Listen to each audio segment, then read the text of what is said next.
Welcome. My name is Ken Joyner, and I am your Mecklenburg County Assessor.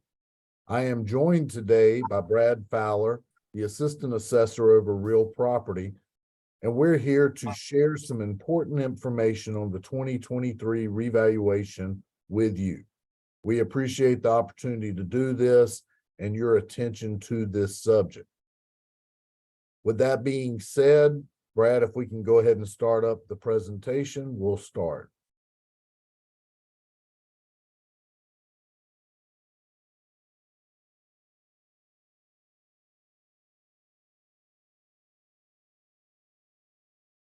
So one of the questions that we're asked often is, why do we have a revaluation?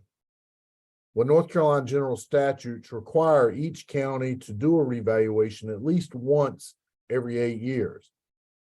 Mecklenburg County did their last revaluation. It was conducted in 2019.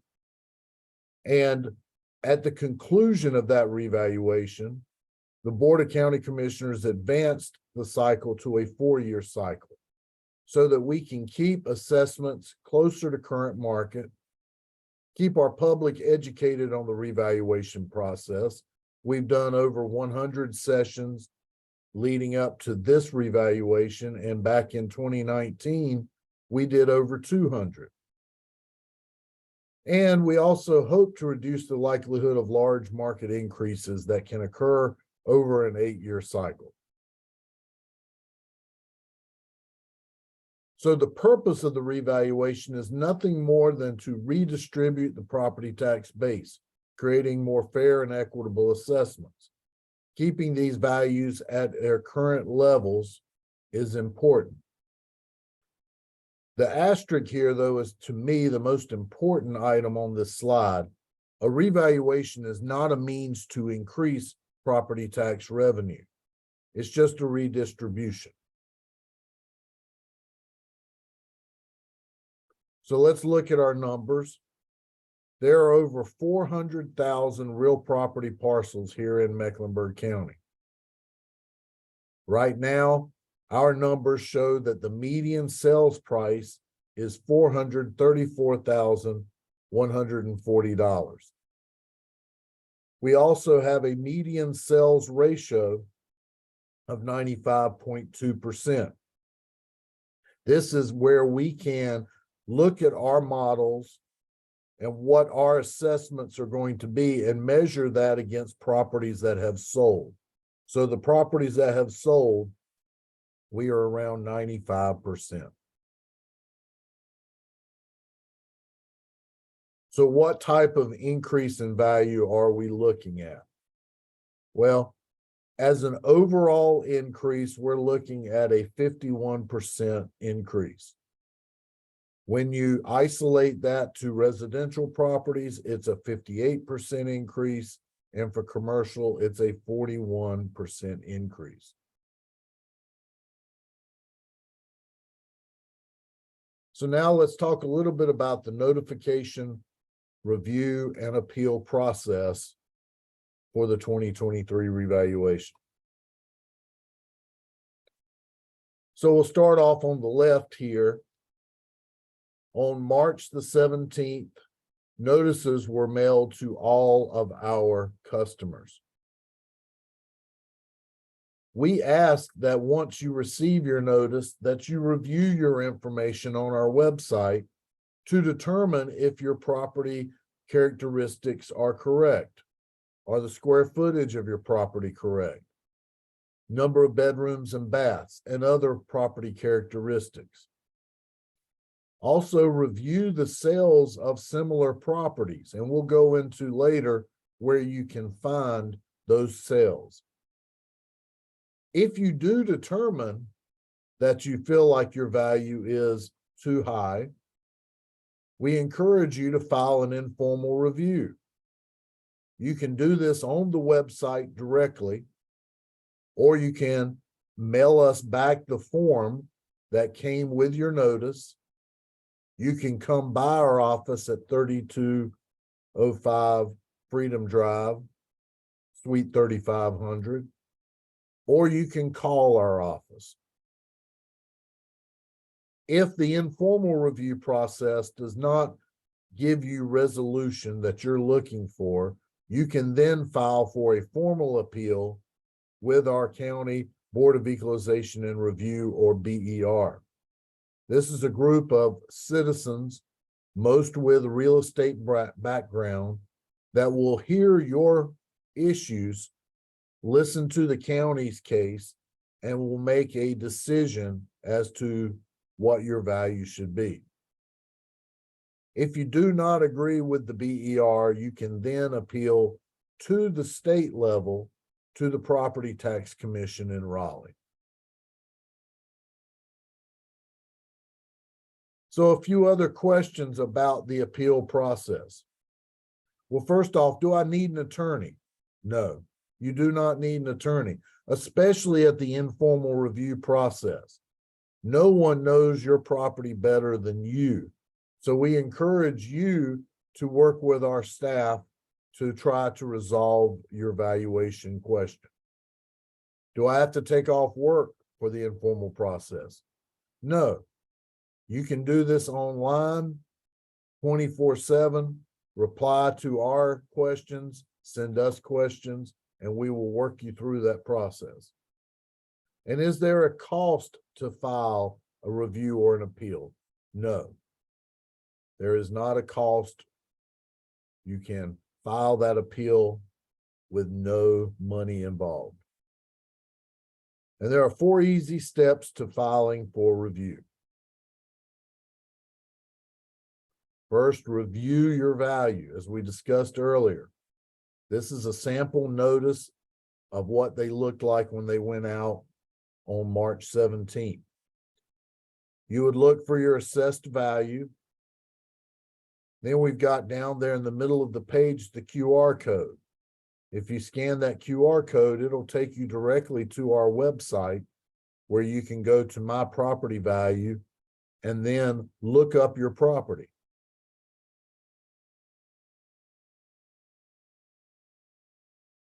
Here on the back, we talk about what the notice is, why it's important. And then here in the shaded area, we talk about the valid reasons for an appeal. Assessed value is substantially higher than market value, or the assessed value is substantially less than market value, or the assessed value is inequitable with similar properties. Those are valid reasons. Reasons that are not valid for an appeal: the percentage increase over the previous assessed value, your financial ability to pay the taxes or insurance value, historical construction cost.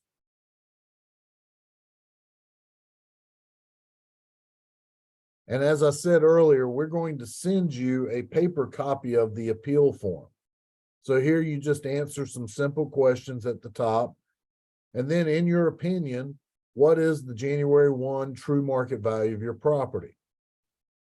Upon what do you base your opinion? Do you have an appraisal, comparable sales, age of the property? You can attach photos, a purchase price, construction cost, asking price.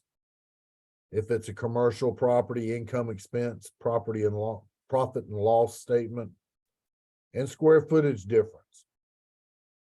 Sign and mail that in to us.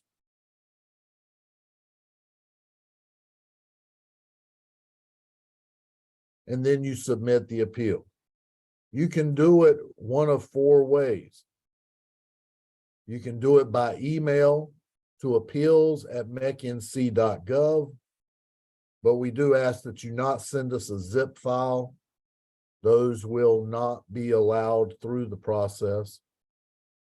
You can do it by mail, sending it to the Mecklenburg County BER, Real Property Appeals, at the post office box given here.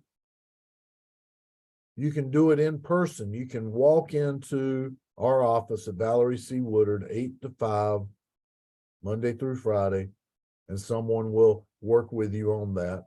Or the newest option, and the one that we encourage people to use, is our online option, where you can file this 24/7 at your leisure. So I'm going to turn this over to Brad now to finish our presentation. Thank you, Ken. As Ken said, we have several options that you can utilize to make sure that you get your informal review or appeal filed timely. One of those options, and that newest option that he talked about, was our online option and using our online property record card tool, which will then take you through the appeals process.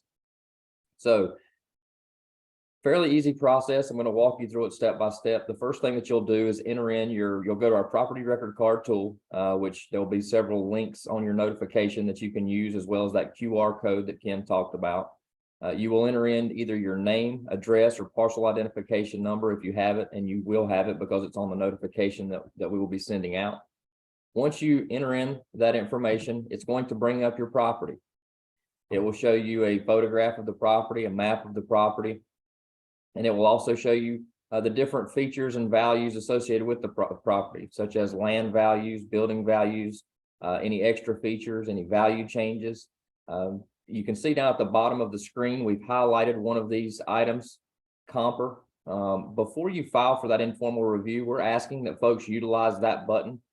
That's our office's best stab at trying to give some transparency to this process. It allows you to see comparable properties that have been used in the valuation of your home. So once you select that button, you're able to see comparable properties in the area and find those that are most comparable and kind of bring those over and look at them from a side-by-side view to see if the valuation makes sense before filing for that informal review. If you feel that the value is in error, then at that point, you can file for the informal review. There will be a link there on the screen. You can see, you simply select that button and you're going to be asked just a few questions to go ahead and file that. The first will be your name and email address, or name and phone number, whichever way you prefer to be contacted. Once you fill those in, you'll have to answer two very simple questions. Is the property residential or commercial in nature? And why do you believe that the value is in error, or the reason for the inquiry? A lot of times at these presentations, we are asked, what is the main reason for filing? A lot of that, it is about value, but a lot of times folks file because they realize that something on the property record card is not accurate, whether it be the condition of the property, maybe the square footage is incorrect. So please let us know that. We have over, as Ken said earlier, we have over 400,000 parcels in the county, and we certainly want to make sure that as many of those records are as accurate as possible. Once you click submit, then it will simply say waiting on appraiser review. As I said, 400,000 parcels. We have just a little over 40 appraisers within our office, so it will take a while for us to get to everyone. Once you've submitted for that, though, your appeal is officially, or informal review is officially filed at that point. So you are in the queue, and we will be in touch with you as soon as possible. An appraiser will contact you and ask questions, maybe ask for additional information, and talk with you through the process. If you have any questions, certainly ask at that time. The final piece of our presentation we always like to discuss is our property tax relief programs that we offer. Unfortunately for us, Mecklenburg County can't offer those property tax direct relief programs. Those all come from the state. And so here are the few, though, that we do offer that we can talk about that the state houses and that we kind of administer for them. The first is our elderly exemption program. This program allows for the first 50% of the tax bill to be eliminated if you qualify based on these following parameters. First, you must be the owner of the property as of January the 1st of the year in which you're applying. You have to be at least 65 years of age or older, and you cannot make more than $33,800 for the 2023 application. So that would be your 2022 income. These applications have to be submitted between January 1st and June the 1st of each year. However, with that said, if you know someone who may qualify for this program, there are mechanisms in place that we can use to get those late applications approved. If folks qualify for this program, we certainly want them in this program if at all possible. So please reach out. The second program I'll discuss is our disabled veterans or homestead exclusion. The first $45,000 of assessed value would be taken off if you qualify for this program. Once again, you must be the deeded applicant or owner of the residence as of January the 1st, the year in which you're applying. There is no age or income requirement. However, there is the requirement that you must be an honorably discharged veteran with 100% service-related disability. If you feel that you may qualify for this program or any of our programs, applications are available online at our website, or you can contact our office directly at 980-314-4226. We have staff who are willing to go over these things over the phone, but also if someone wants to visit our office at Valerie C. Woodard, they will certainly help them fill the applications out and get that information needed for these programs. And then the very last thing are just some important dates. We have been doing community engagement since November of 2021. As Ken mentioned, we've done over 100 meetings at this point. Our Citizens Review Committee has been a big part of this revaluation. That is a 9-member panel that was appointed by your Board of County Commissioners. Those folks served as kind of a helpful tool, if you will, for our office, in that they reviewed everything that our office did, our processes, procedures, any mailings, that sort of thing, and then ultimately reported back to the Board of County Commissioners in September of 2022 as to our progress in the office and any changes that they saw that may be needed. We are have finalized values. Notifications went out, as Ken said, March the 17th, 2023. And so that is when that informal appeal period has began. So folks were filing for informal reviews, and some have already started filing for our Board of Equalization and Review. That Board of Equalization and Review, though, will convene in April of 2023. And then in June of 2023, they will adjourn. June the 9th of 2023 will be the last time that someone can file for a formal appeal with our Board of Equalization and Review. So in essence, you have from March the 17th until June the 9th of 2023 to file for any informal review / formal appeal. And then finally, in July of 2023, that is the first time that the tax bill will utilize the assessed value, the new assessed value, coupled with any rate change that we may see later on in the year. We want to thank you all for your time very much. We certainly appreciate the opportunity to speak about the revaluation, and please contact us if you have any questions whatsoever. Thank you.